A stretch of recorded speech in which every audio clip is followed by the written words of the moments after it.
Three different types of depression are major depression, which is also known as clinical depression. This type of depression makes it difficult to carry out daily tasks as most depressions do, such as studying, working, eating, sleeping, etc. It can occur once or multiple times in a person's life.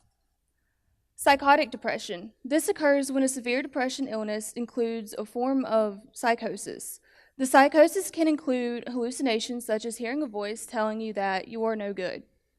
Situational depression, also known as adjustment disorder, occurs when a person has difficulty coping with or adjusting to a major life change.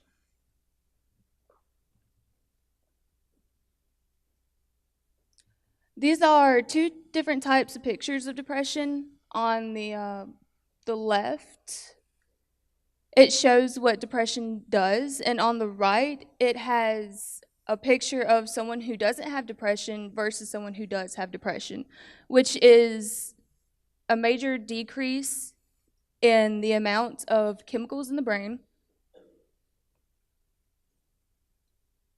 And then I have two videos to show you.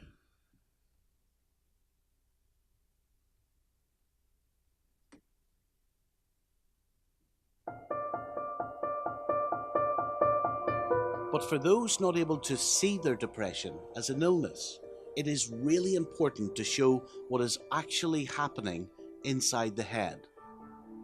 Examining the brain through imaging is a relatively new area of science. It's only been studied over the past 15 years or so.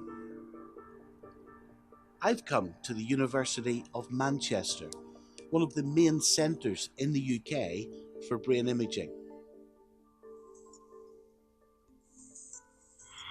The part of the brain responsible for memory and emotion is the hippocampus. It is here that depression shows up. What's fascinating is that the hippocampus in depressed people behaves differently than the hippocampus in those without the illness. So this is a cut through the brain, and I've just outlined in black the areas which were... Professor Ian Anderson is leading the research. There's been quite a number of studies which have suggested that people who are depressed don't just have an alteration in how the brain's working, but also actually in the structure of the brain. And the hippocampus has been one of the areas that's been most found to be smaller in people with depression. Smaller? Smaller. So you've got the hippocampus, which is this part of the brain which deals with emotion. Yes, and memory, yes. And if someone develops depression, are you telling me part of the hippocampus, the grey matter, shrinks? Well, that's what we've found. So a bit like if you don't exercise, your muscles shrink. It may be the same happens with the brain. If a bit of the brain that's important isn't functioning so well, that area becomes essentially smaller. Professor Anderson explained to me how his studies show this change in the brain and how treatment affects it. Our group of patients were people who had been depressed for on average about 5 months, and the sort of people who'd be getting treatment from their general practitioner. And what we found was that if we looked at the hippocampus, we found a striking decrease in the amount of grey matter, that's the part of the brain that's got nerve cells and the connections between nerve cells in people who are depressed. And this was about a 25% decrease. So it's quite a striking and a staggering change, in fact. Well, you're dead right, it's staggering. So people with depression in your study had 25% less grey matter than those non-depressed people. In this area of the hippocampus, that's right.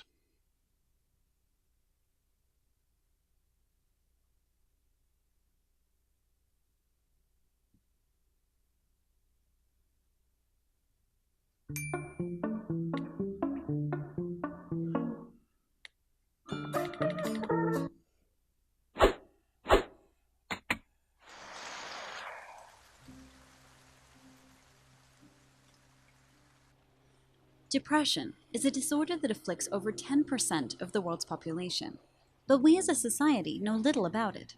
Stereotypes tell us that depressed people are weak, unless they happen to be a tortured artist. It can be difficult to understand depression because it's invisible. It's a disorder defined by thoughts, behaviors, and feelings, rather than obvious symptoms like vomiting, rashes, or fever. Those who have experienced depression are all too familiar with comments from misguided friends such as snap out of it or just get up and do something. Even those with depression might have a hard time understanding what they are experiencing, and they often blame themselves for not being able to snap out of it. To understand what depression really is, we need to talk about symptoms. First of all, depression has symptoms related to how someone feels. These symptoms include nearly constant feelings of sadness, anger, guilt, or hopelessness. Next, there are symptoms related to behavior. They include social withdrawal, a lack of energy, low motivation, poor concentration, sleep problems, or significant changes in appetite. Finally, symptoms related to thoughts include poor self-esteem, thoughts of suicide, and loss of interest in regular activities. Symptoms of depression must last at least 1 week, and they are often cyclical. This means that the symptoms can come and go over a period of months or years. A person who experiences depression once is likely to have future episodes. It can be difficult to think of these thoughts, feelings, and behaviors as symptoms. To many of us, because they are in our head, they can seem like decisions. It can seem like someone who is depressed has chosen to be lazy and sleep all day, or they have decided to stop spending time with friends because they have a bad attitude. But remember, what's in our head isn't imaginary. Our thoughts, feelings, and behaviors are influenced by a complex series of chemicals in our brains. The exact causes of depression are poorly understood, but we have an idea of factors that influence the illness. We know that changes to hormones in the brain, called neurotransmitters, can have a major effect on depression. Many medications used in the treatment of depression work by increasing the levels of these neurotransmitters. We also know that genetics play an important role in depression. People who have a family history of depression are more likely to experience the disorder. Just because your parents had depression doesn't mean you necessarily will, but the chances are greater. Finally, we know that environmental factors play a role in depression. Living in poverty, experiencing a traumatic event, or other stressful situations may trigger the disorder. That being said, depression does not always have a clear trigger, which often leads to a person not understanding why they feel so down. Treatment for depression usually includes psychotherapy and medication. Either can work on its own, but a combination of both medication and therapy has been found to be the most effective. In summary, depression is a disorder that's widespread but poorly understood. The symptoms can negatively affect a person's thoughts, feelings, and behavior to a debilitating degree. However, treatments that include medication, psychotherapy, or a combination of the two can help to manage to eliminate the symptoms of depression.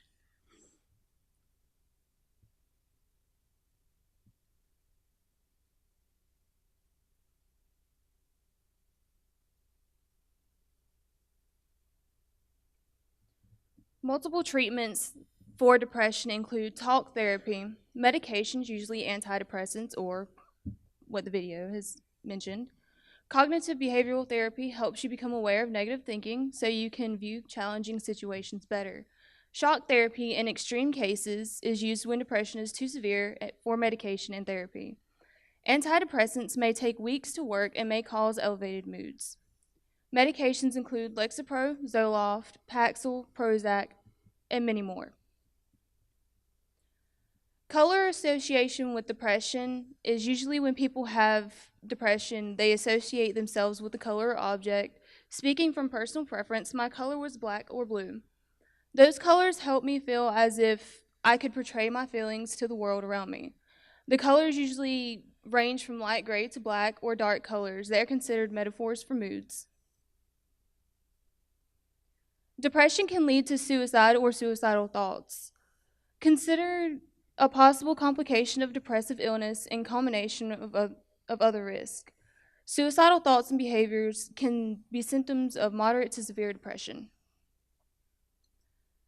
Now I'm going to tell you about my struggle with depression. I've been depressed since I was in middle school. What led to depression was being bullied and family factors. I've been diagnosed with situational depression, which is where Any situation can cause depression. I've had multiple situations that are still continuing to this day that have caused depression. Thank you.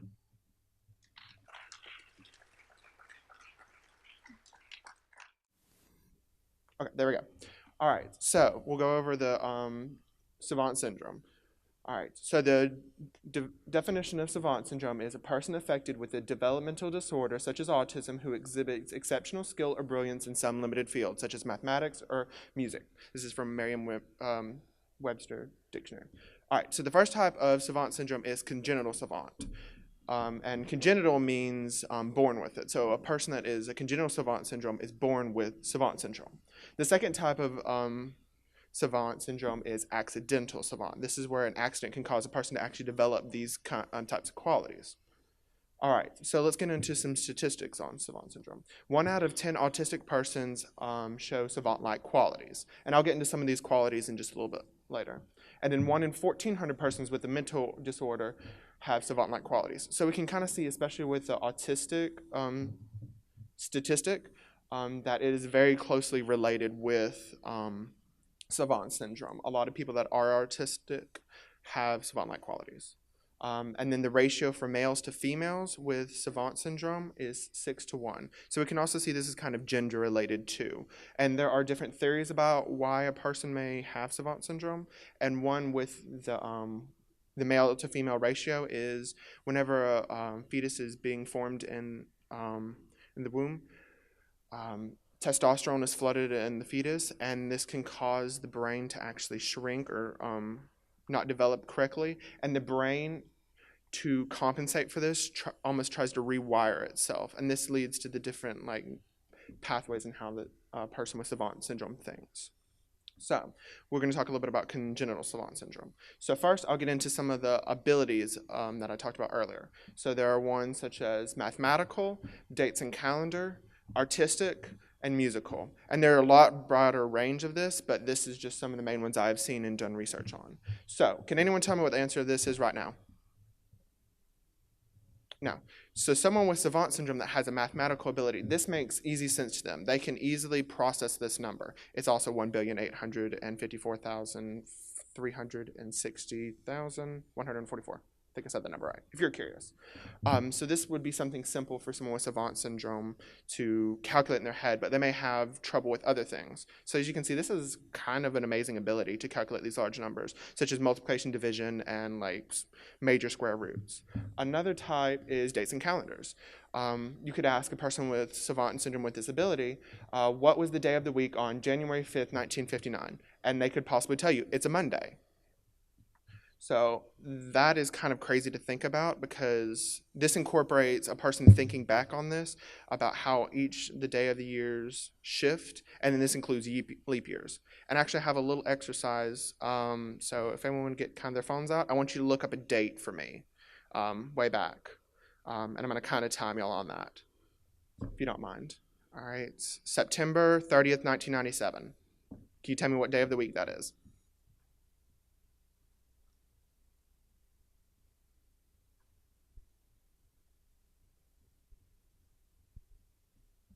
Tuesday? Okay, that was, we'll say about 10, 15 seconds. Okay, so someone with savant syndrome could tell you this date off the top of their head with no aids with this. So you have to think about that. 15 seconds compared to almost instantaneously, or just a few seconds.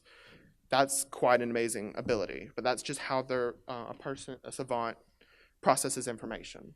So next we'll move on to artistic. So this person's name is Stephen Wiltshire. He is autistic, and he has savant-like qualities. So this is the Tokyo skyline right here. He will get, one major thing he does is he gets into helicopters, will look at a skyline for maybe 30 minutes to an hour, come back down and draw the whole entire thing from memory. I can't draw a stick figure really well. And this person, and Stephen right here, can completely go back and very intricately detail this out. So as you can see, this is an amazing ability. Savants are very interesting in how they think and these abilities. And so another one is a little bit of poll from the audience. Can anyone here raise your hand if you can play the piano? Anyone play the piano? Okay. All right, I have a question for the people that had your hand raised. Do you think you could play 2 pianos at once? No? Okay. Think you play two pianos at once if you were born blind? No? This guy can. This guy's name is Derek Paravinci. He is an outstanding savant. He was born blind and severely autistic, but he can play the piano like no one else. He goes and plays at major concert halls and everything, and I have a short video to kind of show you like his ability. Derek Paravicini is completely blind and severely learning impaired. I'm going to do Flight of the Bumblebee by Rimsky-Korsakov. Flight of the Bumblebee.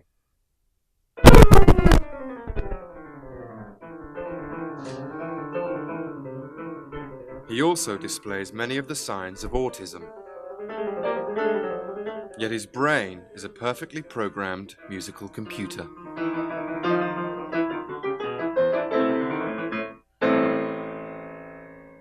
What does it mean to be a musical genius in the wake of such a profound disability?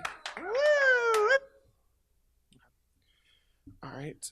Derek Paravinci also has the ability of perfect pitch. He can literally hear a tone from anything. In one of the scenes in this documentary, he was on a train and could specifically tell you the sound the train was making, what note it was. And here's another video that kind of really shows his ability to recreate this.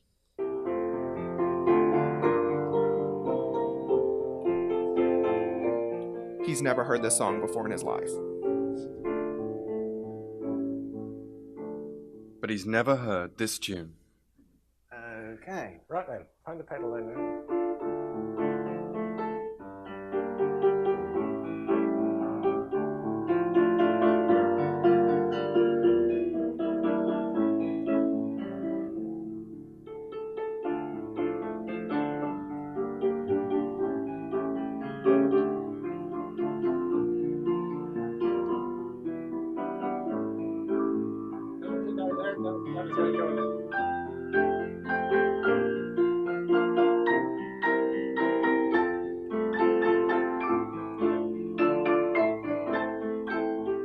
Derek's remarkable talent combined with mental impairment classifies him as that rarest of beings, a savant. Thank you.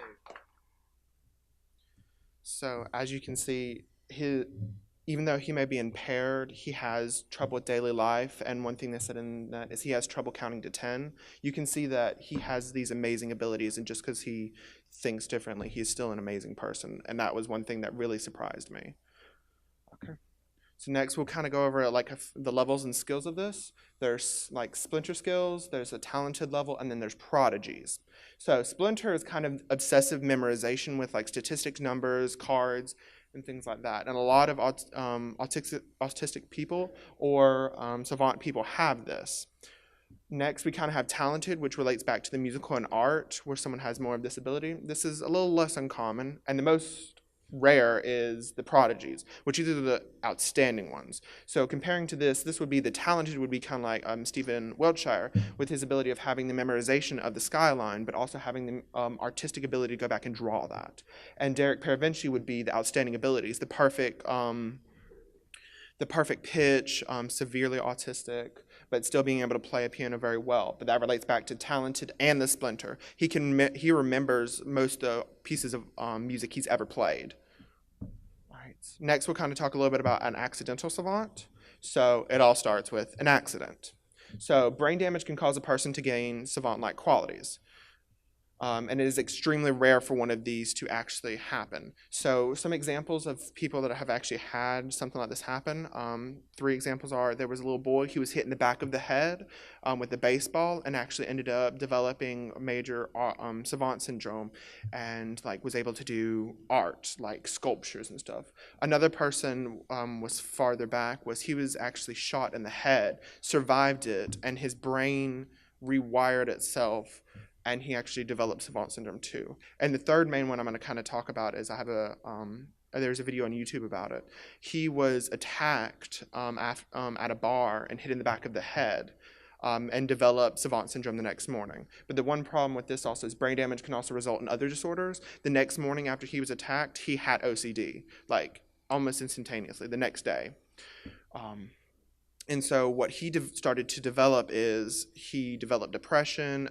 He had OCD, so he didn't want to go out. But the one thing he started having mathematical abilities, and this included he would see, if anyone's taking calculus, tangent lines and lines and everything. And like with sunlight on the TV, like even looking at a clock, how it moves. It was very interesting that the next day he developed this. And how he actually started to get over it with the depression was he started drawing out symbols of like how things were. And they're very intricate and delicate of how he does these. It's amazing. And this is how he would deal with his OCD and depression, was to draw out all this.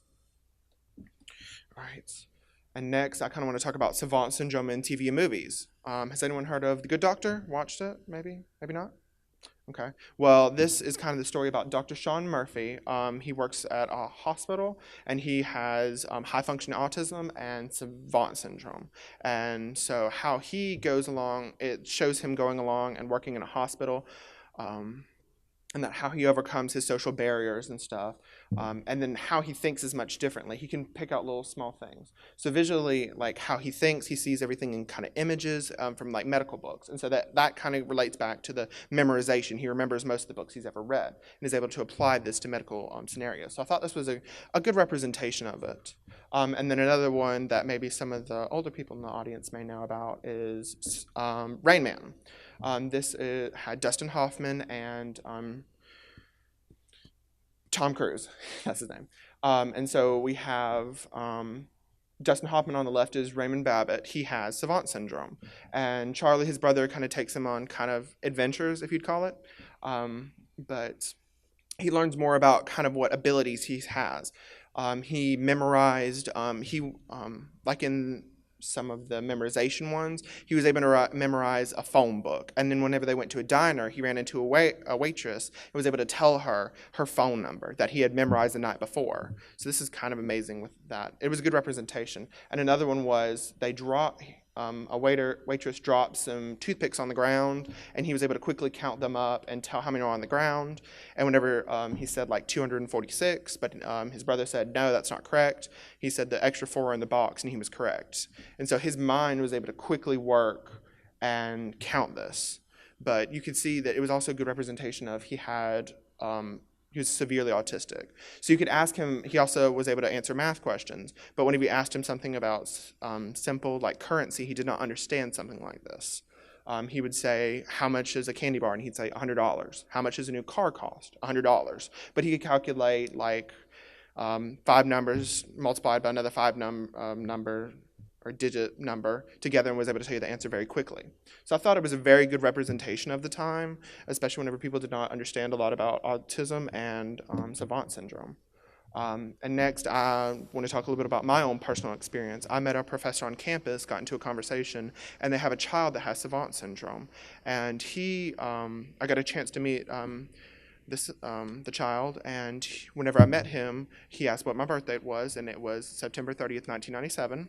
And whenever we asked him what day I was born on, it was very interesting. He closed his eyes. It was like he saw physical calendars going by his face and was able, into about 6 seconds, tell me the day I was born on, a Tuesday, compared to 10 to 15 seconds to have to look it up on your phone. So this was amazing ability. He also had the memorization ability too, where you could ask him and look at a calendar and point to a date, and he could tell you like what he ate that day, what they did that day. So it was very interesting to actually meet someone with it. To just see and do research on this, but actually meet someone was astounding, and I'm glad I got that experience of it. This is kind of my works cited, and then if anyone's interested, here are some of the names of the videos if you're more interested. Meet the Accidental Genius was about the acquired savant that was attacked, and then developed the mathematical ability. The Musical Genius Autism Documentary, Real Stories, is about Derek Paravinci. I would definitely recommend, if you were interested in that, watching that. And of course, Rain Man and The Good Doctor is the movie and TV show. Thank you.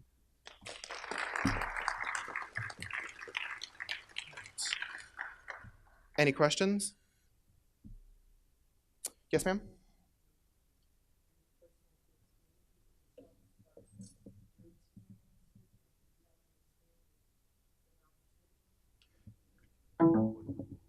Her question was, did I have any previous experience with savant syndrome? I actually did not. It was kind of funny how I got into this whenever we were picking our projects was I actually watched The Good Doctor and then saw about savant syndrome, and I'd heard about it before.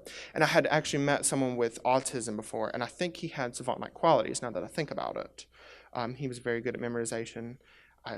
I can't believe I just remembered that now, but that was a previous experience I actually had. Someone at our church. I knew him. So I guess that connected with The Good Doctor. I wanted to know a little bit more. Thank you. Any more questions? Okay, so before I get started, I want to warn y'all that there is sensitive content on this PowerPoint. So if you feel the need to turn your head or walk out, please feel free to do so because some of the images and videos can be disturbing. So who knows what lobotomy is or electroconvulsive therapy? Has anybody ever heard of it? Raise your hand. You have? Okay, well, I'm about to talk about these two topics because it is something that I have always been intrigued in, and both of my parents used to work in a mental institution, so growing up, I always heard of like these weird terms, and I got told stories, so when I seen it was on our project list, I immediately was drawn to it, and I wanted to do it. So what is lobotomy? Also called prefrontal leucotomy, it is a surgical procedure in which the nerve pathways in a lobe or lobes of the brain are severed from those in other areas. The procedure was formerly used as a radical therapeutic measure to help grossly disturbed patients with schizophrenia, manic depression, bipolar disorder, and other mental illnesses. What is electroconvulsive therapy, or in other words, ECT?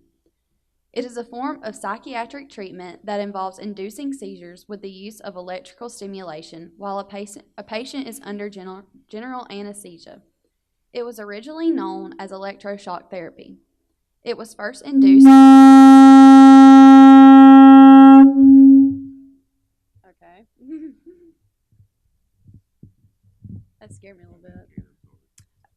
Okay, is it good now? Okay, that scared me a little bit. Took me off guard, but I'm good now.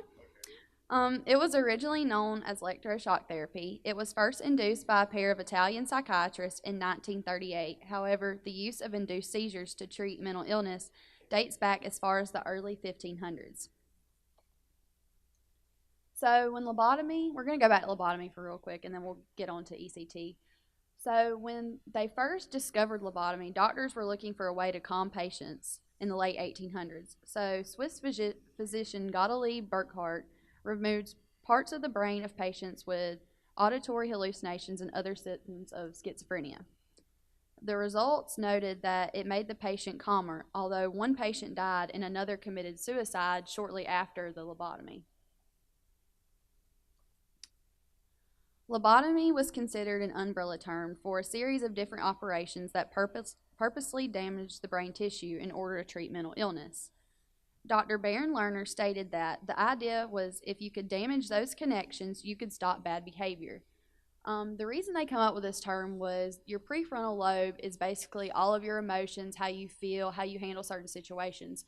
So these mental illness patients were presenting symptoms, of bad behavior. They wanted, suicidal tendencies, everything. So they figured if they can just remove this part of the brain, it'll stop everything and they'll be completely fine. But that was not the case. People were desperate for a cure during this time too. They didn't have many, psychiatric drugs, so they were just playing with any idea that they could get to actually treat this illness. Eventually, lobotomy faded out because of prescription drugs. Though it is not popular, lobotomies are still performed today and are completely legal, but it is now referred to as a psychosurgery or cingulotomy, and it is performed as a last result when treating mental illness. A stereotactic cingulotomy is a procedure like a lobotomy by targeting a small portion of brain matter. In a cingulotomy, the targeted matter is in the cingulate cortex. Like a lobotomy, the procedure involves cutting the patient's head open, but instead of scooping out brain matter, doctors use more advanced technology to sever connections that cause the illness. Other procedures may also use laser and radiation technologies. And this is my case study. It is about a 12-year-old boy in 1966 named Howard Dolly. He became one of the youngest patients of the ice pick lobotomy, which is basically where they insert ice picks in your head, and that is how they do the actual lobotomy. Dr. Walter Freeman administered the procedure, and he believed that the mental illness was tied to overactive emotions, so his lobotomy would supposedly cure the patient. Howard Dolly was brought in for the procedure because his stepmother described him as being defiant. He objected to going to bed, daydreamed continuously, and he turned the lights on and off when there was broad daylight outside. So to me, Howard Dolly seemed just like a regular 12-year-old boy. You know, 12-year-old boys, they want to get into everything. They don't want to listen to their stepmom. So they're going to be defiant. But back then, it was considered, you know, completely off the wall. So his stepmom figured, you know, let's try something and try to alter his mind. So Dr. Freeman then suggested the lobotomy. And afterwards, it completely changed his personality. Dr. Freeman's transorbital lobotomy was literally a procedure where an ice pick was hammered through the back of the head, or through the back of each eye socket in the brain, then wiggled in a stirring motion. Later on, a leucotomy was developed, but after it broke off inside the skulls of patients, it was replaced with a stronger tool called an orbitoblast. This procedure severed the prefrontal cortex from the brain, resulting in unwanted effects on personality and social functioning. So that's basically what happened to Howard Dolly, is it completely altered his mind.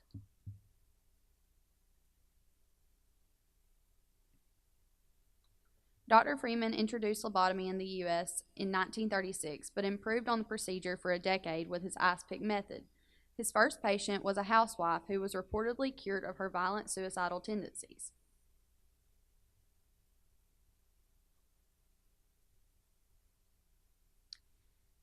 He thought the 10-minute lobotomy was revolutionary medicine. He thought it was something that, you know, was a breakthrough, and he finally found a cure to all these mental illnesses.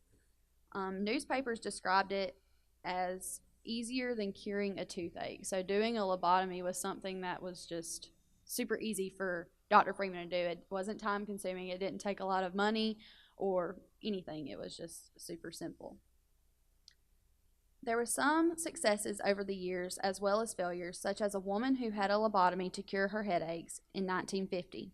Her headaches disappeared, but she was left with the mind of a child. Dr. Freeman's lobotomies continued until February of 1967, when a housewife named Helen Morterson died of a brain hemorrhage during the procedure, and his license to practice was suspended. He had lobotomized over 2,500 patients in 23 states during the 31-year period. Until his death in 1972, he kept in touch with his patients, driving his so-called lobotomobile around the country. Howard Dolly is now a 56-year-old bus driver in California who has spent his life feeling like a freak and is ashamed. He is tortured every day with the thoughts of how the operation altered his mind and soul. And that is a picture of the actual ice picks going in the back of an eye socket of a very young boy. Okay, so now we move on to electroconvulsive therapy, or ECT for short. It is generally used in treating patients with depression, acute mania, and certain schizophrenic syndromes. ECT is also used with suicidal patients who cannot wait for medications to take effect. ECT has been used since the 1940s, but it is commonly misunderstood by the public. So most people portray ECT, as, sticking these probes on somebody's brain and shocking them to death, and then they're just like a vegetable after. But really, that's not the case. Many risks and side effects are related to the misuse of equipment, incorrect administration, or improper training. Most people believe that ECT is just a quick fix in place of hospitalization or long-term therapy. Most people believe ECT painfully shocks the patient and it is torturous.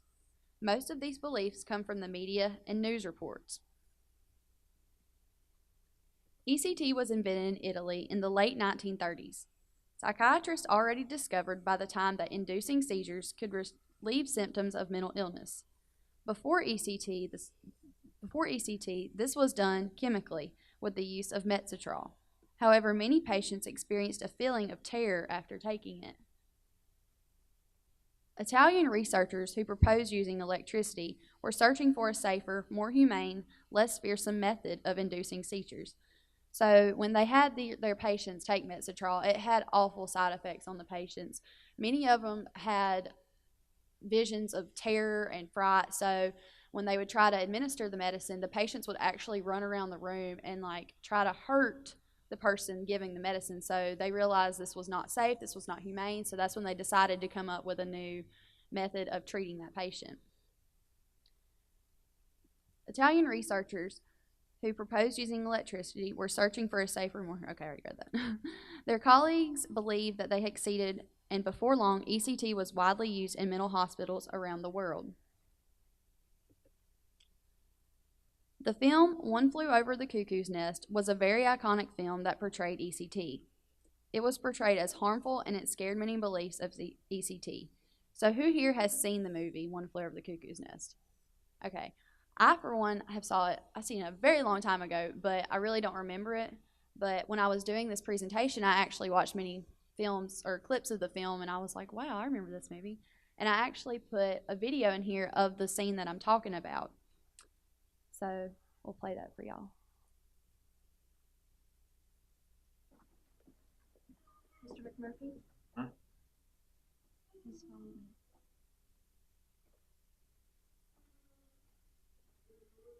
No me, Chief.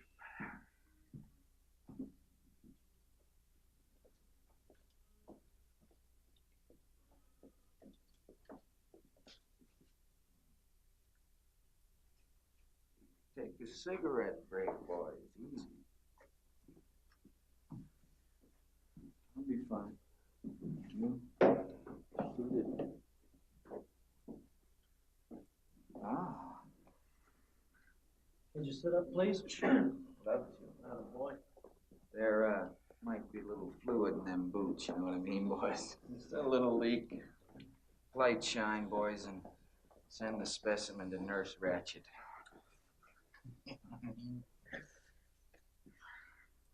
Huh? All right, out with your gum. Huh? Out with your gum.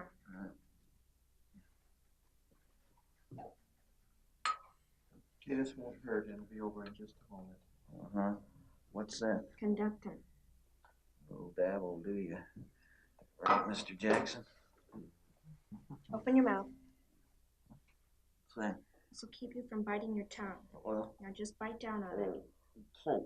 That's right. Just bite down. Huh? Now bite down on it.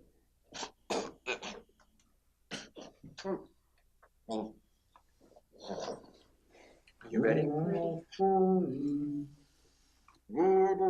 Here we go.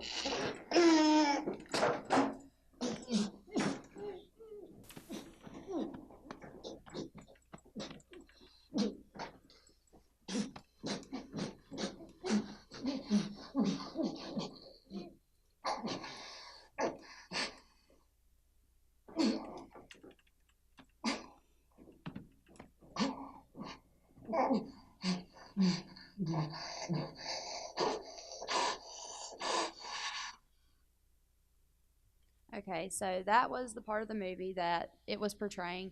And now, and even, I'm not sure pretty much back then, but now they use general anesthesia. I know back before they just started doing ECT, they didn't really know, so they did just shock the patient. But now they use general anesthesia, so the patient doesn't feel anything. It's just like they wake up and their symptoms are better. So the movie was depicted in the era of the 1950s, and it was not completely unrealistic for the era that the movie was based in. So during this time, it was somewhat realistic, but at the same time, it was still it was portrayed as being cruel when really it wasn't cruel. So this is my case study, and it's about a 63-year-old Chinese male over 40 years of history with schizophrenia and medications. He presented with a change with behavior. So he was eating metal screws, eating tissue paper, metal coins, books, and he was even drinking his own urine. So after a series of medications and no results, he was then treated with ECT, and after 12 sessions, he had improvements. So obviously it was helping him. And these are 2 videos for you, and I'm just going to warn you again, the first video is very graphic, so at any point in time, just turn your head or walk out.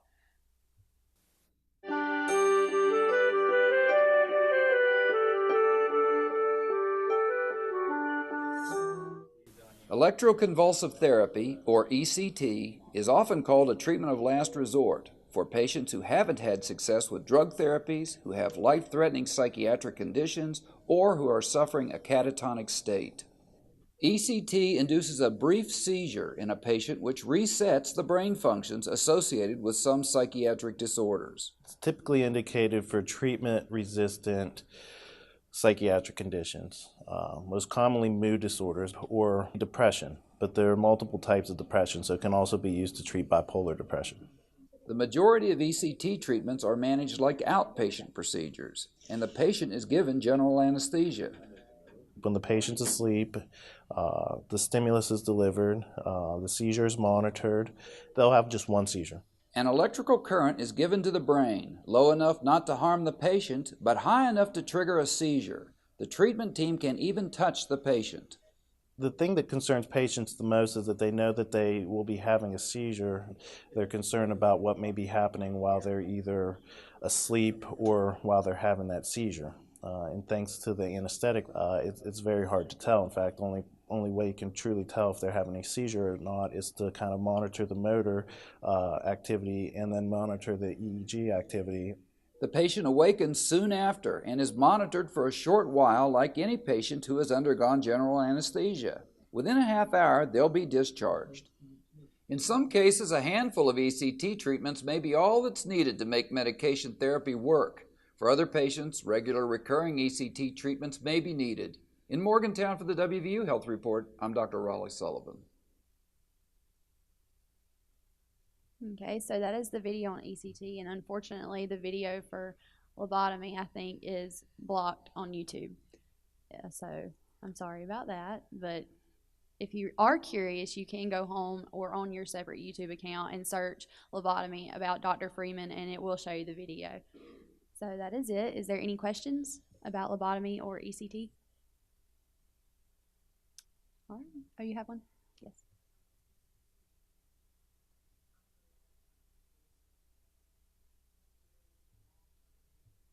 Mm-hmm.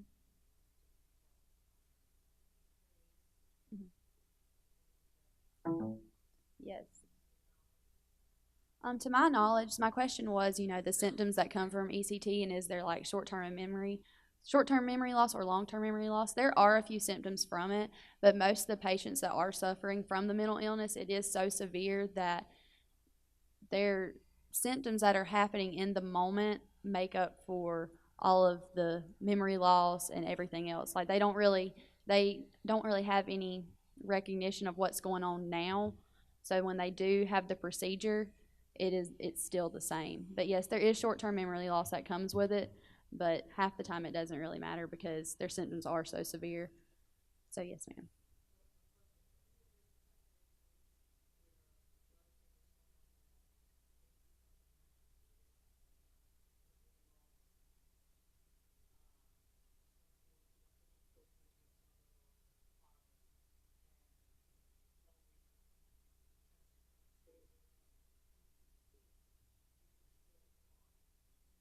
Mhm.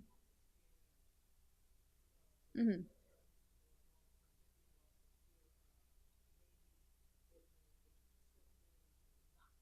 Mhm. I haven't researched any studies about that, but most of the time ECT is used for severe cases. So it's not just, certain. If medications are usually working, they'll stick with the medications. But if it's somebody that has a mental illness that is very severe, or that medications they can't cope with them, then they will use ECT to treat those symptoms. But usually when they wake, the symptoms are gone. They still have some recognition of what's going on. They do have some memories, but it can trigger short-term memory loss. But I don't think it's such a hereditary thing as it is just playing out symptoms. So.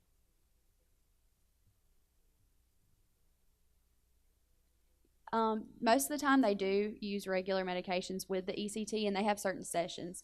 Like the case study with the 63-year-old male, he had 12 different sessions before he started showing relief of his symptoms. So yes, there are different sessions, but while they're in sessions, they still do take medication.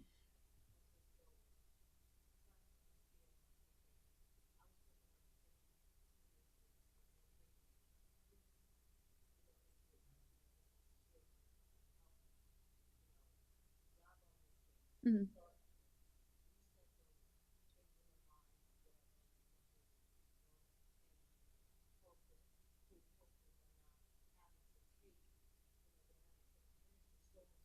Mm-hmm.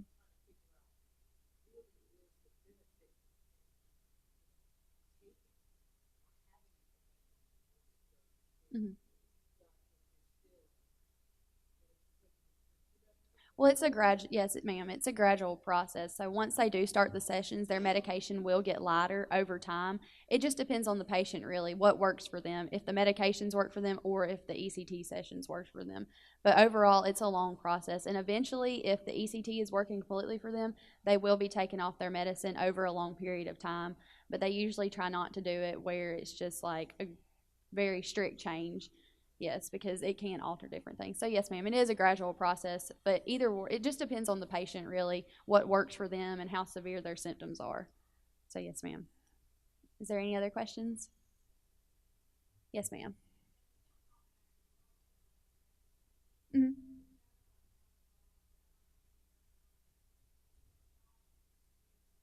Mm-hmm.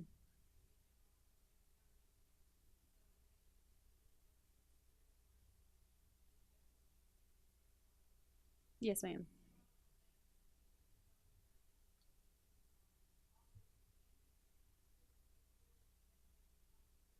Mm-hmm.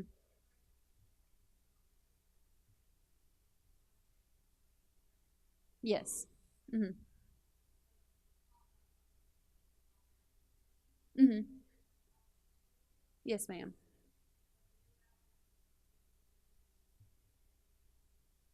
Exactly. I kind of look at it as in sports medicine, say you have a tight muscle in your shoulder or in your leg, and they have, you go to the doctor about it or you go to therapy, they do have shock therapy for your muscles.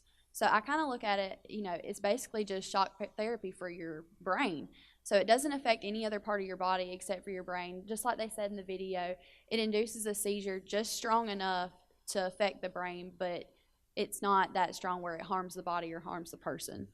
So, is there any other questions after that? All right, thank you. Before I start, I want to ask for your patience and apologize for my voice. I'm going to get through it best I can. So my name is Hillary Oliver, and I'm a student of Dr. Spires. My topic of choice was Alzheimer's disease and the psychological effects it has on family members. The definition of Alzheimer's is a progressive mental deterioration that can occur in middle or old age due to generalized degeneration of the brain. It is the most common cause of premature senility. Statistics. It is very common, with more than 5 million U.S. cases per year, with the most ages affected is 60 and above. Diagnosis and causes. There's no specific test today that confirms you have Alzheimer's disease.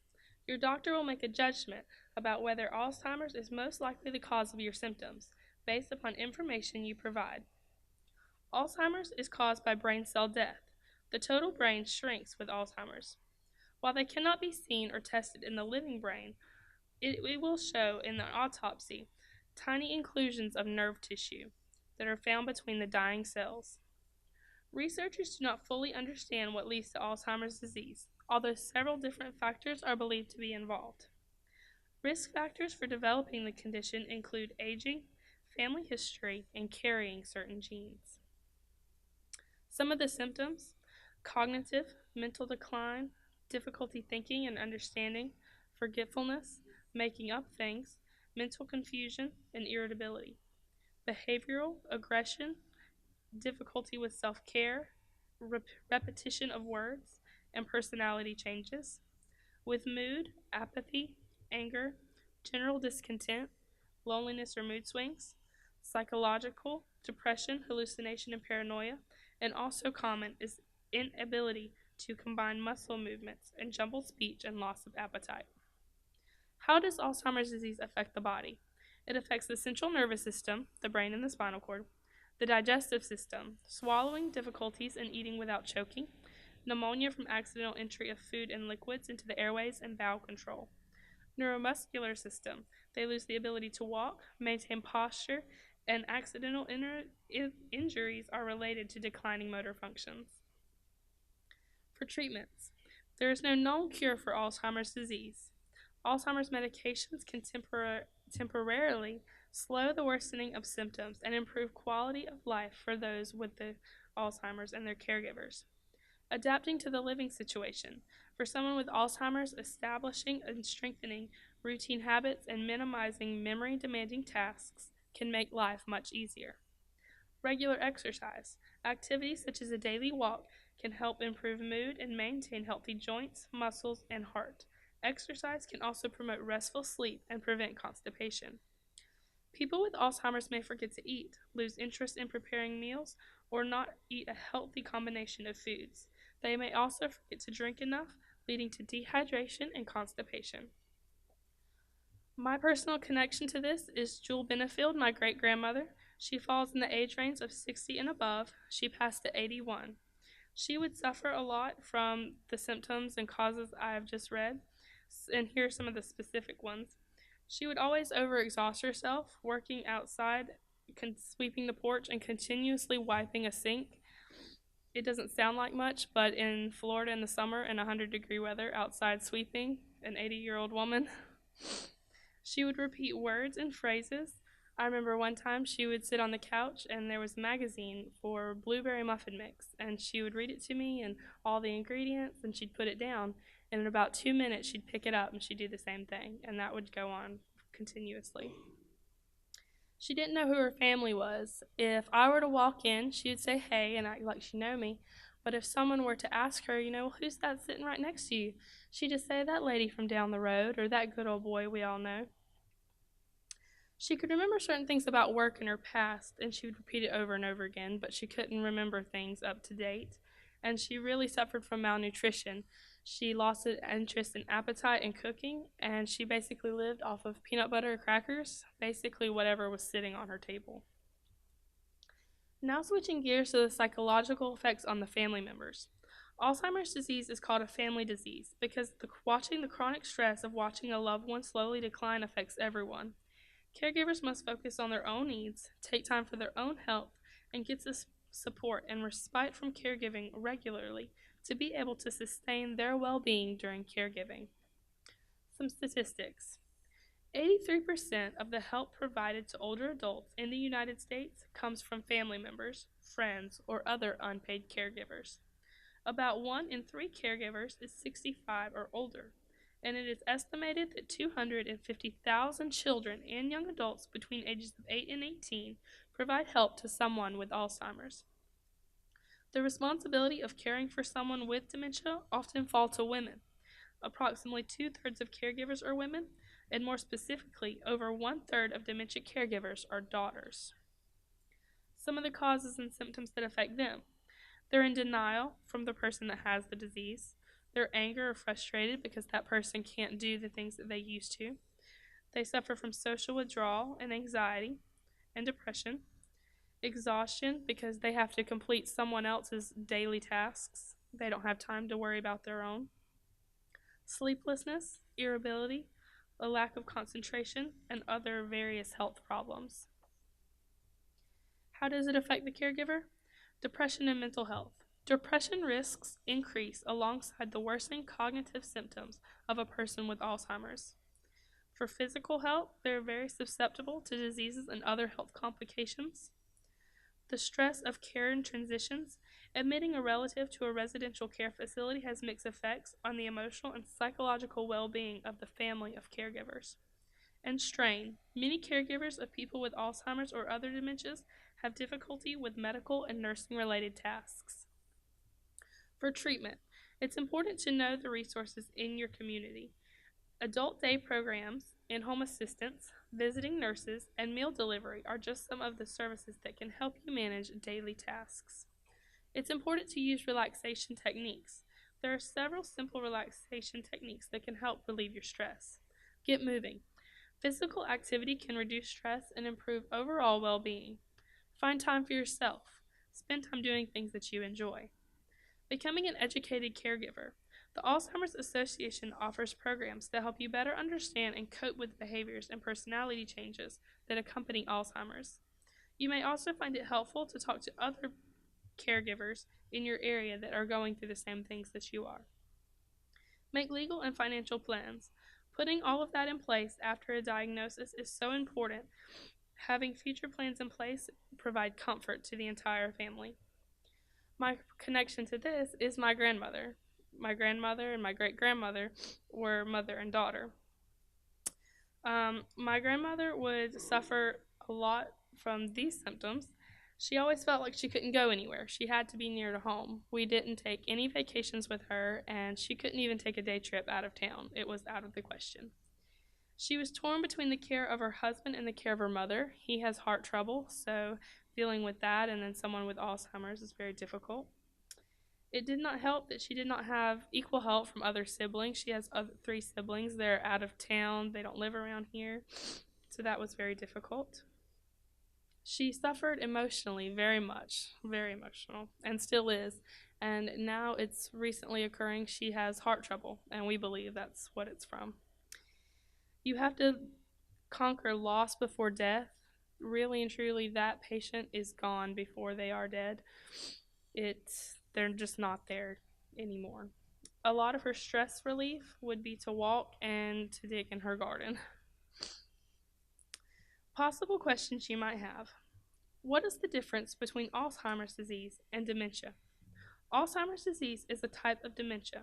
Dementia is loss of thinking, remembering, and it interferes with a person's daily life and activities. Alzheimer's disease is the most common cause of dementia among older people. Is Alzheimer's disease hereditary? Just because a family member has Alzheimer's does not mean that you will get it too. A rare form of Alzheimer's disease, called early onset familial Alzheimer's, or FAD, is inherited. It is caused by mutations or changes in certain genes. Most cases of Alzheimer's are late onset. This form of the disease occurs in a person's mid-60s and usually has no obvious family pattern. I personally believe that ours runs in the family. My grandmother, along with her other siblings and their parents, showed tendencies of Alzheimer's, and I'm actually interested in getting tested. I'll have to look more into that. And do men or women have a higher risk of developing Alzheimer's disease? Although Alzheimer's disease strikes both sexes, it is a disease that particularly affects women. More women than men die from the disease, most likely because women generally live longer than men. If you are interested and you want to learn more, you can visit the Alzheimer's Association organization and learn how you can become active and participate. Thank you. Are there any questions? Thank you.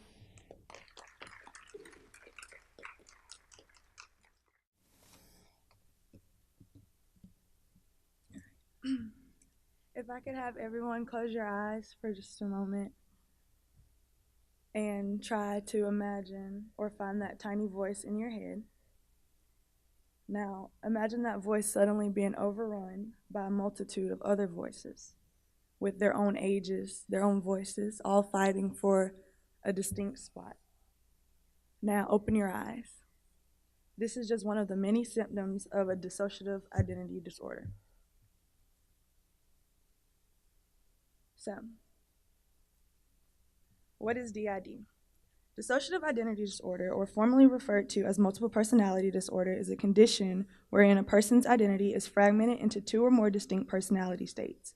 People with this rare condition are often victims of severe abuse.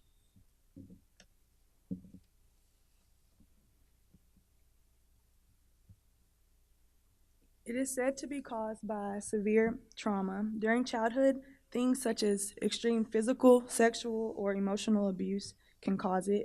According to WebMD, those with dissociative identity disorder have a highly distinct memory variation, which causes the person to have the split personalities. So the different personalities or alters can have their own distinct age, sex, race, and can even go as far as to have their own postures, gestures, and distinct ways of talking. Each alter can control the person's thoughts, and this is called switching. It is simply like driving, and the alters are, the host is the driver, and the alter switches in the seats. So the different alters can take turns alternating in who is controlling that person's body. Some of the symptoms can include the person having two or more personalities. So what would happen is that there'll be a sense of self, sense of agency, and a sense of changes in behavior. So they'll be in and out of consciousness or memory. So while an alter is driving the host, they would not remember exactly what happened or where they are.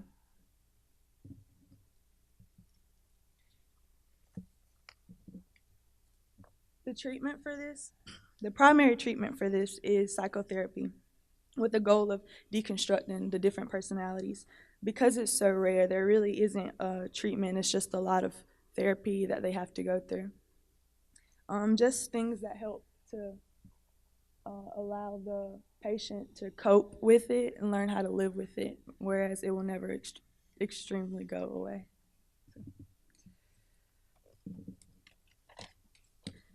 The movie Split is a horror film that depicts an accurate representation of a person dealing with dissociative identity disorder. The basic and overall theme of the movie is the main character, Kevin, having 23 distinct personalities and being motivated to abduct 3 teenage girls. This movie is the movie that I watched that is how I caught the interest in the actual disorder, and is what made me look more into it. So. I have a clip of the trailer, the movie Split.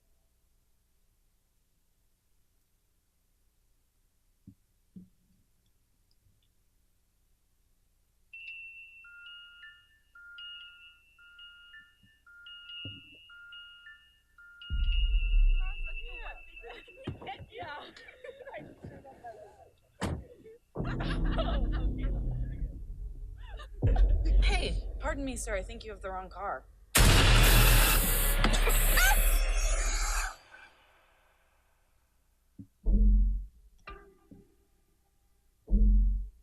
What are we doing here? What the hell is going on? I was sent to get you for a reason. Open the door!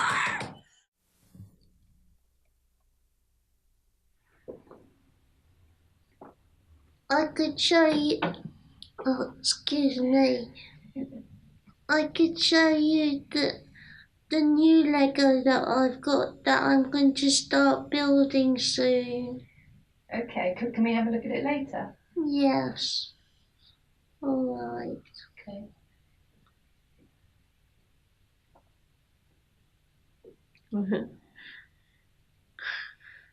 What are you laughing at? I'm not laughing. I've just been chatting to Adam. All right.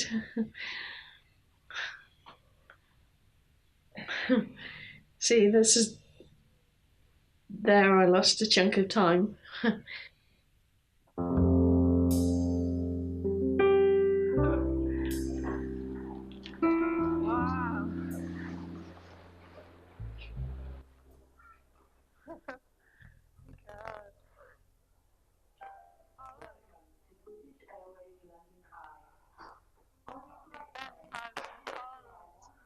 This is Helen. She has an extremely rare condition called dissociative identity disorder, commonly known as multiple personality disorder. When she is Helen, she appears like any other 35-year-old woman. But she has several alter personalities that she can suddenly switch to at any moment. So, if you could do things. We're on the London Eye. Very high up. Looking at London. Do you know what that is over there? Big Ben. Yeah. And Houses of Parliament. That's right. Oh, that was a shock. And while the other personalities are out, Helen has no idea what they get up to. Be a long way, huh?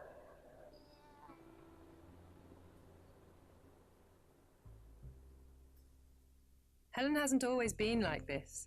I've known her since we were 8. She was one of my best friends for many years, but we lost touch after leaving school. 12 years later, I bumped into her on a train, and I was shocked when she told me she had this strange disorder. This is me and Helen at my 10th birthday party. She used to stay over at my house, and we'd have midnight feasts after my parents had gone to bed. She was popular, intelligent, and funny. I thought she had everything going for her. But shortly after she graduated, Helen developed her multiple personalities. Seeing her again after so many years, I couldn't believe how much she'd changed. We decided to make this film to try to uncover the mysteries of Helen's disorder. I wanted to find out what the hell had happened to my old school friend.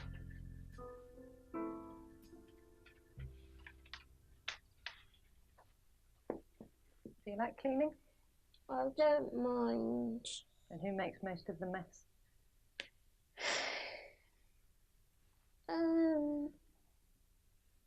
William makes quite a bit of a mess.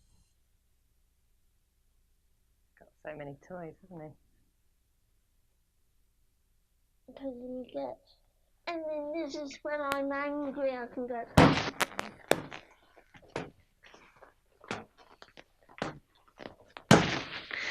Wow, you get angry a lot. When I remember bad things I do sometimes. This is my birthday present in here from my mum. I know what it is. I can hear a little voice in my head. Mr. William. Oh no. Mr. William. Hello, William. Do you know? Yeah. I remember you fencing our beach. Yes. Okay, so that was just a small clip of the actual film, which goes more into depth about each personality. That was showing, I think, 3 of them, which was herself and Adam, who is 7, and William, who is 5. What happened to her was she was sexually abused, and she created these different personalities to, I guess, come forth and carry some of the pain that she was dealing with. And her way of coping with that was to have protectors. Even some of the personalities that she has, they tend to harm her. She will come back into reality, and she'll have marks, she'll have bruises, she can be drunk, intoxicated. The funny thing about this is that if one alter was drinking, they could be drunk, but her actual body won't be. And often a big question is schizophrenia and dissociative identity disorder. How are they alike? How are they dislike? They're actually very different. When it comes to dissociative identity disorder, the person actually has these personalities, they hear these voices, and they act on them. Their whole body, their characteristics, it all changes. The way that they present themselves, the mannerisms that they have, is very different than schizophrenic. And that is all. Any questions? To me for therapy. For our adults, it's a little different. We have hotline numbers, of course, so that are going to be provided.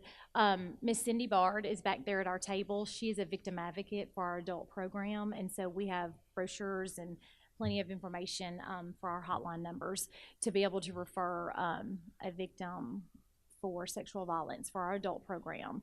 That referral will also come to me, and like I said, my caseload is of children and adults as well. So we have 6 other therapists that provide therapy for adults and children for our outer counties as well as for Panama City.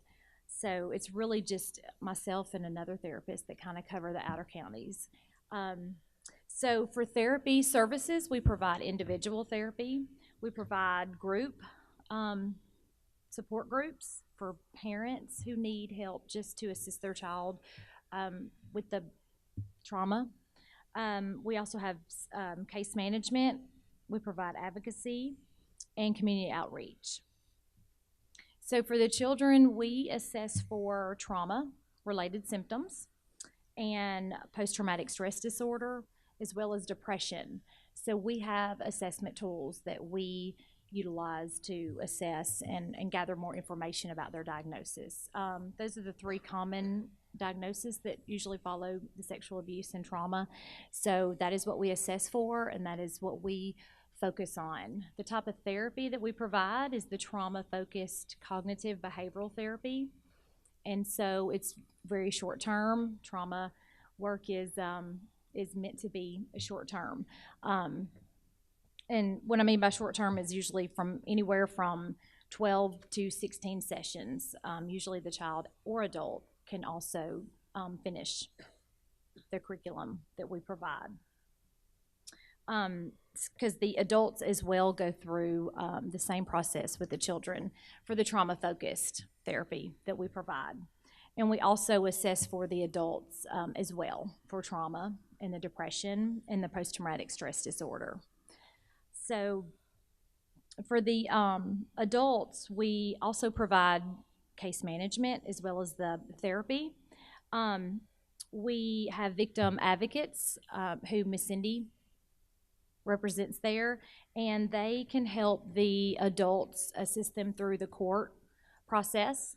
They can help them with victims' compensation, which is usually for relocation if they need to relocate away from their perpetrator.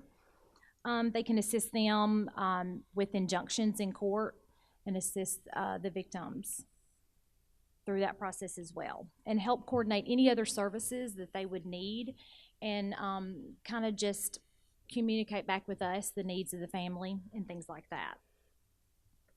We have different pay sources. Our families do not pay for any type of therapy at all. One of our main pay sources is the victim's compensation. So we usually try to see if the victim is eligible for that, which is usually associated with the crime. If there's a documented crime, if it was reported through law enforcement, and we can have a police report, they are usually eligible for the victim's compensation. So that's really our main pay source. But we also have VOCA, which is a Victims of Crime Assistance, which can also pay for therapy or grief services as well. We receive money through the Children's National NCAC, the Children's National Advocacy Centers, that also can kind of supplement for families to help with therapy services, but the families do not pay for their therapy. A few stats that I just kind of wanted to go over that we teach the kids, adults, and things like that. 1 in 3 girls will be sexually abused by the time that she is 18. 1 in 5 boys will be sexually abused by the time they are 18. So it's definitely more prevalent among females. 90% of children are abused by someone that they know, trust, and love. So we're not teaching a lot of stranger danger. These kids are abused by people that they know, that they trust.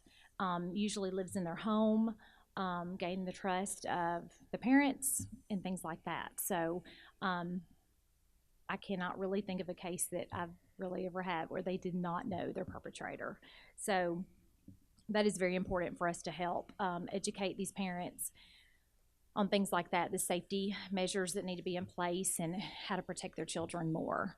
The online stuff has become huge. Kids are being perpetrated online just as well as people living in their home. Only 1 in 10 kids tell about sexual abuse. So there's a whole lot of kids that don't tell at all. They may just tell about the abuse to a friend, and then it gets reported somehow, but only 1 in 10 kids tell. So that is probably the hardest thing to know, that there are a lot out there unreported. So we really try to educate the communities and things like that on the awareness and how to, help one another.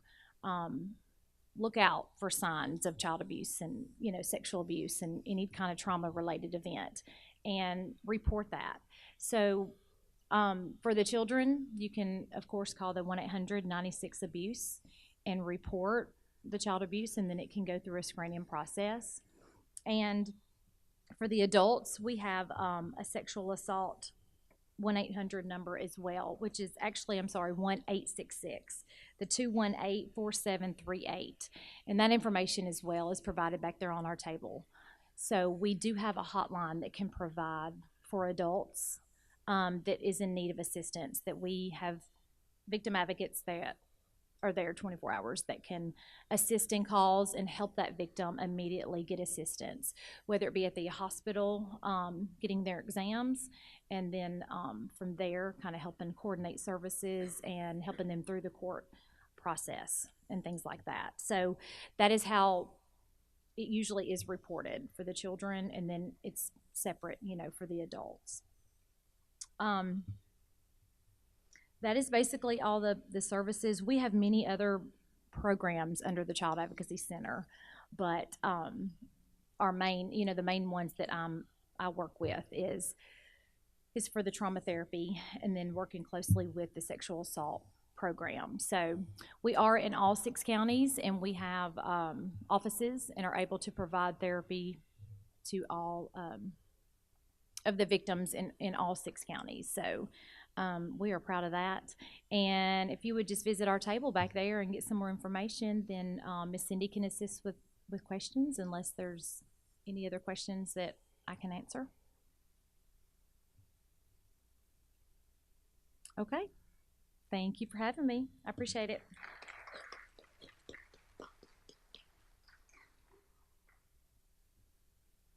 Thank you very much. Let's give all of the presenters another hand, okay?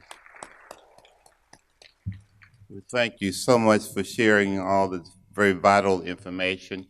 Can we have someone identify from each table what agency that you're with? And we'd like to also say if you have brochures or cards that you can leave with us, we'd certainly like to have some, okay? We'll start here. We appreciate you being here to disseminate information about the services that you provide and certainly make this event possible. And we hope that you'll be back next year to share with your agency resources with us again. Okay, we'll be calling upon you again. And we certainly want to thank all these brave students who present. So let's give them a round of applause. They're very brave. When I asked them about presenting, and not one of them hesitated. They just graciously and eagerly accepted the challenge, and I really do appreciate those efforts. And to express my appreciation, I have certificates for each person. Kaylee had to leave, so we'll take hers. Hillary, you come forward, please. This is a certificate of appreciation for Hillary. In grateful recognition of your outstanding presentation, we hereby present this certificate to you for your participation in the Mental Health and Substance Abuse Symposium, and I appreciate it so very much. Okay, thank you.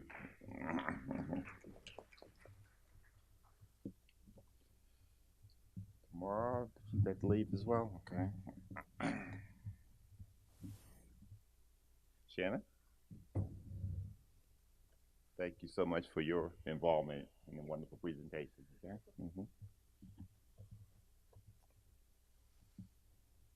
Sarah?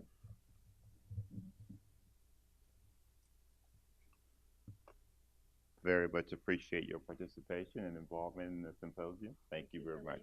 Sure.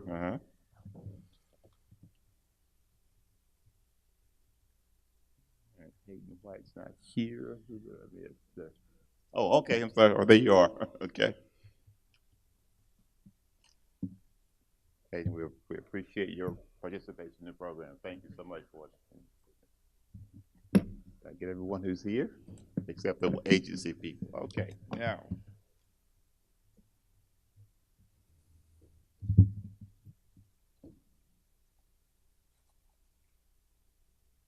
Can I have Ms. Tricia Pierce come forward, please?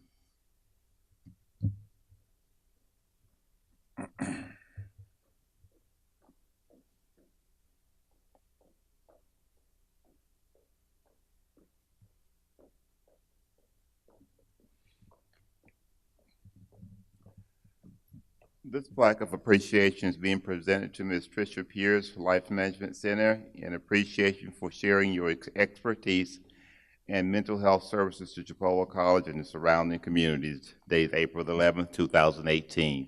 Thank you so very much for your participation. I'll give this to you as well.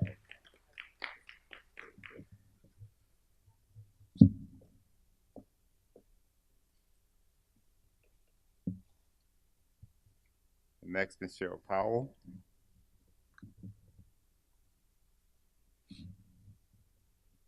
This is also being presented to Ms. Powell and her appreciation for sharing her knowledge and expertise to the Chipola College and surrounding communities. Okay, you want one with everybody? Okay, everybody. Okay. Okay. Get the wall.